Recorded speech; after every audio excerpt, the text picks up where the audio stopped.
নমস্কার বন্ধুরা, আশা করি সবাই ভালোই আছেন। আপনাদের সবাইকে স্বাগত ভ্রমরের কিচেনে। আজকে আমরা বানাতে চলেছি সুপার মজাদার চকলেট ফ্রেশ ক্রিম প্যানকেক। এটি খুব সহজেই বানানো যায়, ছোট থেকে বড় সবার খুব প্রিয় জিনিস। চলুন বন্ধুরা শুরু করি। 6টা হাইড অ্যান্ড সিক বিস্কুট নিয়ে হাফ কাপ কুসুম গরম দুধে মিশিয়ে নেব। যতক্ষণ না দুধের সাথে বিস্কুটটা মিশিয়ে যাচ্ছে ততক্ষণ মিক্স করতে থাকবো।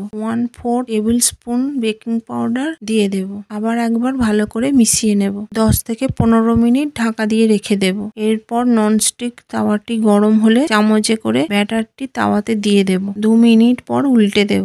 বাকি প্যানকেক গুলো এইভাবে বানিয়ে নেব। এখন প্যানকেকের একটা টুকরোর ওপরে ফ্রেশ ক্রিম দিয়ে দেব। ফ্রেশ ক্রিমের ওপরে আরেকটি প্যানকেক দিয়ে দেব। আপনারা চাইলে এর ওপরে চকলেট সস অথবা চকো চিপস দিতে পারেন। এইভাবেই প্রত্যেকটা লেয়ার বানিয়ে নেব। এতটাই নরম আর সুস্বাদু হয়েছে, আপনারা বাড়িতেও বানাবেন আর আমাকে কমেন্ট জানান কেমন হলো। আমার চ্যানেলে সাবস্ক্রাইব করতে ভুলবেন না। যদি ভিডিওটি ভালো লাগে তাহলে একটা লাইক দিন। দেখা হচ্ছে পরের ভিডিওটিতে। ততক্ষণ ভালো থাকুন।